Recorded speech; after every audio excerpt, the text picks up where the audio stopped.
迪亚特洛夫山口事件雪山死亡之谜。他们为什么宁愿冲进暴风雪？1959年，俄罗斯乌拉山脉深处，一场至今无法解释的死亡事件正在悄悄发生。9名年轻登山者经验丰富，身体健康，装备充足，却在一个寒冷夜晚，像被某种看不见的恐惧逼疯一样，突然割开帐篷，冲进零下30度的暴风雪。有人赤脚，有人只穿袜子，有人甚至只穿内衣。而最可怕的是，当搜救队找到他们时，所有人都死了，有人胸骨粉碎，有人头骨破裂，其中一名女性甚至失去了舌头可现场，却没有任何凶手痕迹，没有打斗，没有外来脚印，甚至帐篷是从里面被割开的，就像有什么东西让他们宁愿冲进死亡，也不愿留在帐篷里。直到今天，超过60年过去，人们仍然在问同一个问题：那天晚上雪山上到底发生了什么？今天我们要讲的就是被称为世界最诡异山难之一的迪亚特洛夫山口事件。而这场悲剧真正恐怖的地方并不是死亡，而是所有事情都说不通。9名年轻登山者走向死亡旅程。时间回到1959年1月，当时的苏联正值寒冬，一群热爱登山的年轻人计划完成一场高难度雪山挑战。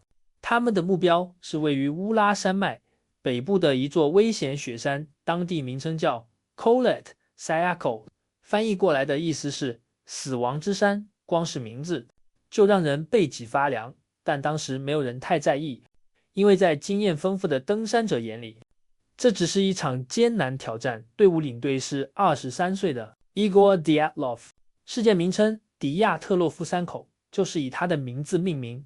队伍总共有10人，每个人都具备雪地经验，不少人甚至拥有高级登山资格。换句话说，他们不是菜鸟，不是冲动旅客，而是一群知道如何在极端环境生存的人。出发前，大家看起来充满期待，他们拍照打闹，在雪地里开玩笑，甚至留下许多影片与日记。其中一段文字写着：我们应该能顺利完成旅程。没有人知道这句话后来会成为悲剧伏笔。旅程一开始其实还算顺利，队伍一路向山区前进，但几天后，其中一名队员身体不适，决定提前离队。这个决定后来救了他一命，因为剩下的9个人再也没能活着回来。最后的照片出现奇怪细节，越接近目的地，天气开始恶化，风越来越大，气温持续下降，但队伍仍然前进。因为对这些登山者来说，恶劣环境本来就是挑战的一部分。1959年2月1日，他们抵达山坡附近，准备扎营，而那一天成了他们人生最后一天。根据后来找到的相机，研究人员还原出最后照片画面中能看见暴雪、低能见度以及队员搭建帐篷的身影，看起来一切都还正常。然而其中一张照片却在多年后引发争议，因为有人认为远处黑暗中似乎站着某个奇怪身影，模糊安静，像在看着他们。有人说那只是树影，也有人说只是光线问题。但在后来的故事里，这张照片逐渐被称为最后目击者，是真是假没人知道。但真正的恐怖才刚开始，因为隔天他们没有依照计划回报。一开始没有人太紧张，雪山延误很正常，但几天后情况开始不对劲，队伍失联了，学校开始担心，家属报警，苏联政府组成搜救队。然而当搜救人员抵达营地时，所有人瞬间沉默，因为眼前画面太不对劲了。帐篷里的人到底在害怕什么？搜救队抵达现场时，眼前的画面让所有人瞬间感到不对劲，因为营地还在，帐篷也还在，但人全不见了。雪地里只剩下一顶半埋在风雪中的帐篷，看起来像被某种力量压过。然而真正令人不寒而栗的是，接下来发现的是，搜救人员走近后发现帐篷被割开了，而且不是从外面，是从里面有人用刀直接从帐篷内部划破布料，硬生生开出出口，就像里面的人正在拼命逃命。问题是，那晚气温接近零下30度，外面是狂风暴雪，正常情况下没有任何一名有经验的登山者会主动离开帐篷，更别说连鞋都不穿。搜救人员开始检查现场，然后发现另一件更奇怪的是，帐篷里所有重要物资都还在，食物、鞋子后、外套、相机，甚至连日记都没带走。如果是遭遇危险，人应该会拿装备，至少穿鞋，但现场情况却像是他们根本没时间准备，或者根本顾不上。更诡异的是，雪地里出现了一串脚印数量刚好接近9人，有人穿袜子，有人赤脚，有人甚至只穿单鞋，而所有脚印都朝同一方向离开，慢慢走向山坡下方的森林。不是奔跑，不是混乱，而是像在逃离某个东西，但同时又极力保持冷静，这点让调查人员更加困惑。如果真的有危险，为什么不跑？如果没有危险，又为什么要离开帐篷？尤其在零下30度离开营地，几乎等于自杀。那么他们到底看见了什么？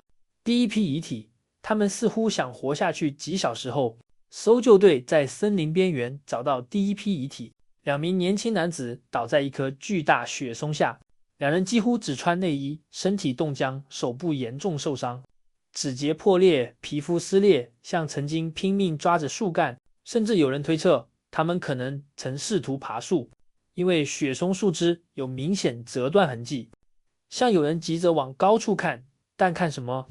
更奇怪的是，树下竟然有一处小型火堆痕迹，代表他们当时还活着，还在努力取暖。换句话说，他们不是突然死亡，而是曾试图活下来，但最后失败。搜救人员接着往前，又陆续找到另外3具遗体，其中包括领队Igor Dyatlov。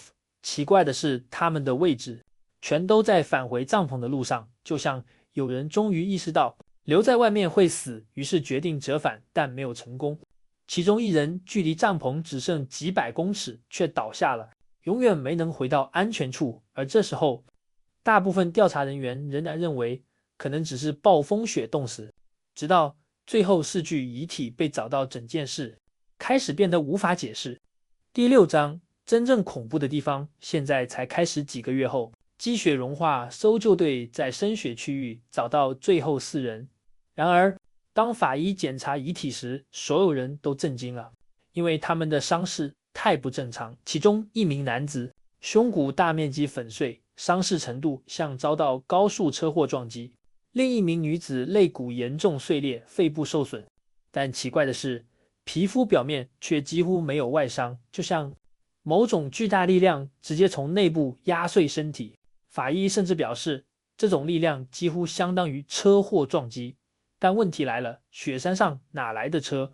更恐怖的是，其中一名女性 Ludmila Dubinina 被发现时，舌头不见了，不只是舌头，嘴部部分软组织、眼睛也出现缺失。消息一曝光，瞬间引爆外界猜测野兽、食腐动物，还是某种更恐怖的事。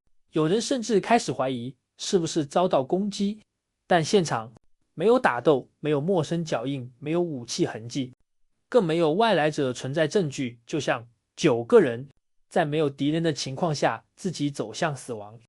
但真正让事件开始失控的是后来另一项发现，因为其中部分衣物竟然验出辐射残留，一瞬间阴谋论爆炸。有人怀疑苏联军方正在附近测试秘密武器，甚至有人认为他们可能误闯某种军事禁区。但如果是军方，为什么不处理现场？又为什么让事件公开？事情变得越来越诡异。而就在这时，当地居民提供了一段令人发毛的目击。有人说，在事件发生那几晚，他们曾看见天空中出现奇怪的橘色光球，而且不止一人看到。问题来了，那究竟是自然现象、军事实验，还是某种不该出现在雪山上的东西？橘色光球，雪山上到底出现了什么？1959年，事件发生后不久，越来越多奇怪细节开始浮出水面，而其中最令人不安的一点来自目击者证词。因为有人声称，就在登山队失踪那段时间，雪山附近天空出现了某种异常东西，不是流星，不是飞机，而是奇怪的橘色光球。根据附近居民以及其他登山队描述，那几天夜里，天空中曾经出现数个发光物体，它们移动方式异常，不像普通飞行器，有时停滞，有时突然改变方向，像是在山区上空盘旋。其中一名目击者后来形容，它们看起来像燃烧的球。而另一支登山队甚至在日记中提到，天空出现奇怪亮光。这件事让外界开始疯狂猜测，有人认为这是一场军事事故，因为当时正值冷战，苏联军方确实正在进行大量秘密测试，包括导弹降落伞、地雷、高空爆炸装置，甚至某些从未公开的武器。于是有人提出，那晚他们可能误入军事测试区。如果山上突然出现爆炸、巨大声波、强烈冲击或低频震动，确实可能让人恐慌逃离帐篷。更重要的是，部分死者衣物上的辐射似乎也让这理论变得更合理。但问题是，环视有很多地方说不通。如果是军事武器，为什么现场没有爆炸痕迹？为什么没有烧焦？又为什么帐篷周围找不到其他脚印？因为雪地上始终只有那9个人的脚印，就像除了他们根本没有人存在的事情再次陷入死胡同。但接着另一个理论出现了，而这个理论被许多人认为是目前最合理解释，却也同样令人毛骨悚然。真正的凶手也许是声音多年后，科学家重新研究迪亚特洛夫事件。有人提出一个惊人理论，也许杀死他们的不是怪物，不是军方，而是恐惧本身。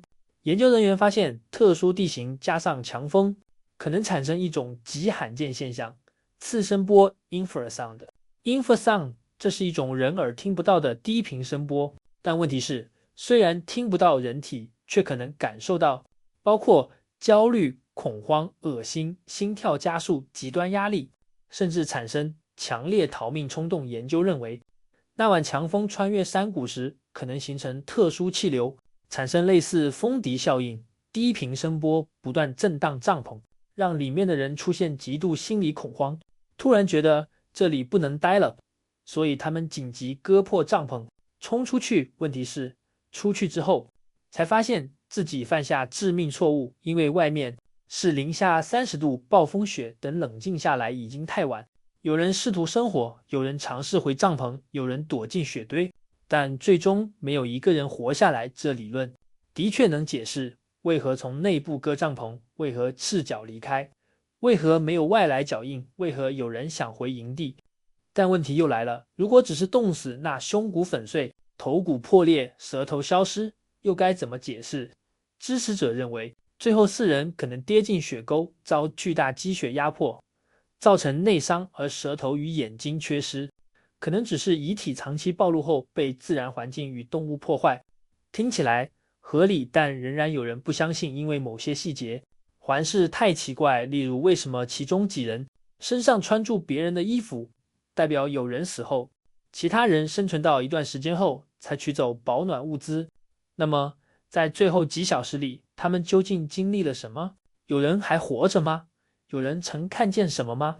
没人知道，因为唯一知道答案的人都死了。苏联为什么突然封锁真相？事件曝光后，很快引发巨大关注。然而最令人不安的是，官方态度开始变得奇怪。苏联政府迅速结案，最后只留下短短一句话：死于一种未知且不可抗拒的自然力量。一句话，没有细节，没有解释，甚至没有真正答案。更奇怪的是，事件档案很快被封存，部分资料失踪，部分照片消失，而且整个山区一度被封闭数年，禁止进入。这让外界更加怀疑，是不是有什么不能公开？军事实验、秘密武器，还是苏联其实知道真相？多年来，无数人试图解开这个谜，有人写书，有人拍纪录片，有人甚至亲自重返雪山，但答案始终不同。直到2020年，俄罗斯官方再次调查，结果却表示真正原因是雪崩没错。官方认为，当晚可能发生小型板块雪崩，让登山者恐慌撤离，最后冻死。然而消息一出，大量专家立刻反驳，因为现场根本不像雪崩，没有巨大积雪掩埋，没有典型冲击痕迹，甚至脚印还能保留。如果是大型雪崩，那些痕迹早就消失。所以问题又回到原点，那晚到底发生了什么？是自然现象、军事秘密，还是某种我们根本还不了解的东西。因为最可怕的地方从来不是怪物，而是当所有答案都合理时，却又全部说不通。而这也是为什么超过60年后，全世界仍然在讨论迪亚特洛夫山口事件，直到今天，没有人真正知道那晚他们究竟看见了什么，又或者究竟在害怕什么。60多年过去，真相依然埋在冰雪之下。9名年轻登山者带着梦想走进雪山，却再也没有回家。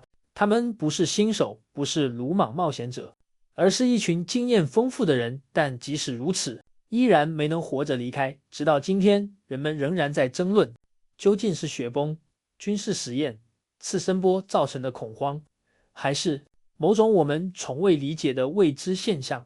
也许真正的答案早已随着暴风雪一起消失，永远埋藏在乌拉山脉深处。而最令人不安的是，如果连最有经验的登山者都能在一夜之间像被某种力量逼入死亡，那么如果是我们，真的能活着走出那片雪山吗？你认为迪亚特洛夫山口事件的真相到底是什么？是自然灾害、阴谋，还是某种无法解释的存在？欢迎在留言区留下你的看法。如果你喜欢这类真实悬案、未解之谜与离奇事件，别忘了按赞、订阅并开启小铃铛。我们下支影片见。